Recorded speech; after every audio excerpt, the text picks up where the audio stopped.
Alors aujourd'hui, on va voir une nouvelle leçon d'orthographe sous-titre le pluriel des noms composés. Alors quand je parle d'un nom composé, cela signifie qu'il se compose de deux éléments et plus.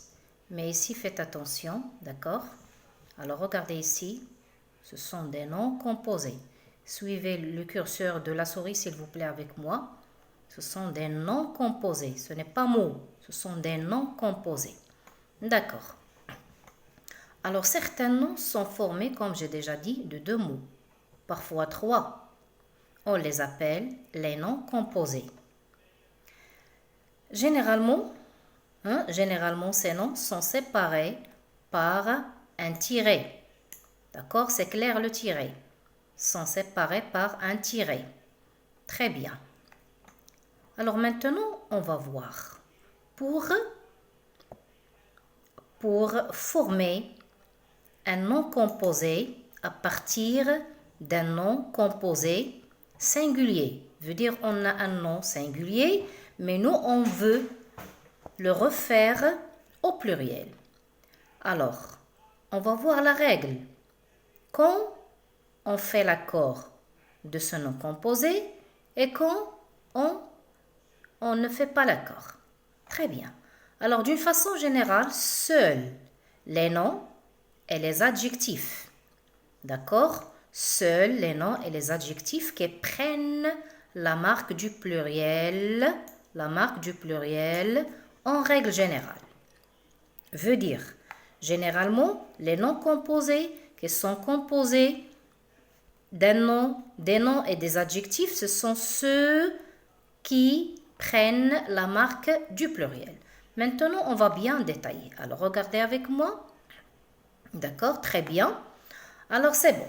Alors, si on a un nom composé, d'accord, qui se compose d'un nom plus adjectif, ou bien on a un adjectif plus nom. Nom plus adjectif, ou bien adjectif plus nom. Voilà ici les exemples.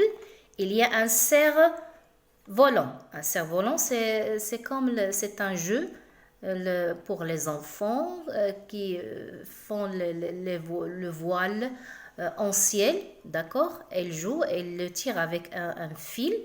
Elle s'appelle cerf-volant, d'accord? Alors, il y a une grand-mère. Alors, une grand-mère, c'est un seul nom. La grand-mère, c'est la maman du papa ou bien la maman de la maman. Alors, elle s'appelle grand-mère. Un cerf-volant. Alors, regardez ici. D'accord? Très bien. Alors, des cerfs-volants, des grands-mères. Regardez, que dit la règle? Alors, en général, les deux éléments prennent la marque du pluriel. Les deux éléments prennent la marque du pluriel. Regardez, des cerfs, on a ajouté le S. Volant, on a ajouté le S.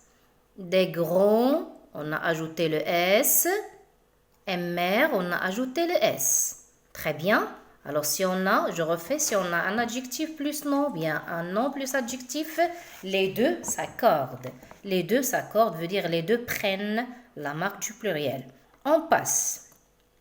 Si on a maintenant un nom plus nom, un chou-fleur. Vous connaissez bien chou-fleur, c'est une sorte de légume.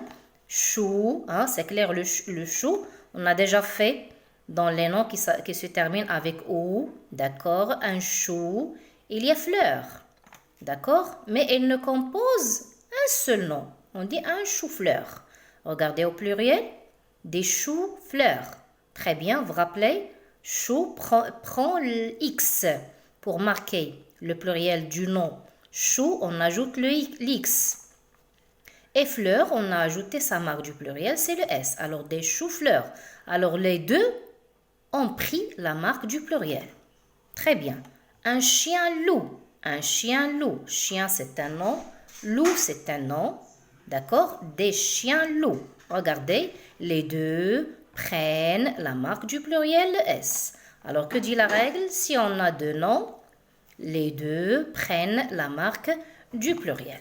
Très bien, excellent. Maintenant, on passe, si on a un nom composé, d'accord, qui se compose d'un nom plus un verbe, d'accord? Un nom plus un verbe. Un porte-monnaie. Porte. Porte, c'est un verbe, vient du verbe porter. Monnaie, c'est l'argent. D'accord? C'est comme le on dit portefeuille, porte-monnaie, où on range l'argent. D'accord? Il s'appelle porte-monnaie. Un sèche-cheveux, c'est clair, sèche-cheveux. D'accord? Elle sert à sécher les cheveux si elle était mouillée après avoir pris une douche. D'accord. Alors, sèche, ça vient du verbe sécher. Porte vient du verbe porter. Alors, verbe plus nom. Verbe plus nom. Maintenant, on va voir que dit la règle. Seul le nom porte parfois la marque du pluriel, pas toujours. C'est selon le sens. Ici, la monnaie, les cheveux, le verbe ne change pas. Alors, regardez ici. Des porte-monnaie. D'accord? Parce que monnaie, c'est une exception. Pas toujours, c'est une exception. Des sèches-cheveux. Alors, regardez. Ce qui est essentiel, les deux verbes n'en prennent plus la marque du pluriel. N'en prennent plus la marque du pluriel. Alors, ici, cheveux, on a ajouté, hein? D'accord? Ici, parce que cheveux déjà, c'est au pluriel, on a gardé la marque du pluriel. Très bien. Alors, généralement, le verbe jamais ne prend la marque du pluriel. Alors, maintenant, si on a trois éléments, adverbe, plus préposition, plus nom. D'accord? Une avant-première, un sous-titre. D'accord? Par exemple, on dit aussi un arc, un sous-titre. Par exemple, un sous-sol. C'est bon? Un sous-sol aussi, c'est un nom qui se compose d'un adverbe, préposition plus nom. Que dit la règle? Seul le nom qui porte la marque du pluriel. D'accord? L'adverbe ou la préposition reste invariable. Regardez ici. Un avant, c'est l'adverbe. On n'a rien ajouté, on n'a pas ajouté la marque du pluriel, mais on a ajouté la marque du pluriel première. Sous, c'est un adverbe, déjà c'est écrit avec S. Titre, on a ajouté la marque du pluriel. D'accord? Alors, si on a un adverbe ou bien une préposition, sous c'est une préposition. Avant c'est un adverbe, les deux ne marquent plus la marque du pluriel. Très bien. Maintenant, si on a un nom plus préposition plus nom, d'accord? Une pomme de terre. Pomme, c'est un nom. De, c'est une préposition. Terre, c'est un nom. Alors, c'est un nom composé de deux noms plus préposition. Très bien. Un arc-en-ciel. Arc, c'est un nom. En, c'est une préposition. Ciel, c'est un nom. Alors, on va voir comment ça se passe si on a deux noms qui se composent. Un nom composé qui se compose de deux noms plus une préposition. D'accord, très bien. Alors, si on a ces deux noms, alors le premier nom, regardez, pomme. Le premier nom porte en général la marque du pluriel. Regardez ici. Des pommes, on a ajouté le S. Le deuxième, non. Regardez. Terre, on n'a rien ajouté. Des arcs, regardez, un arc-en-ciel. Des arcs-en-ciel. Arc, on a ajouté le S. En, c'est une préposition. Ciel, on n'a pas ajouté. Alors, si on a, je vais vous ajouter par exemple, un autre exemple, on dit tête à tête. Tête à tête. Alors, tête à tête veut dire face à face, d'accord? Tête à tête. Alors, le premier, on dit des têtes à tête. Alors, le premier prend la marque du pluriel, le deuxième, non.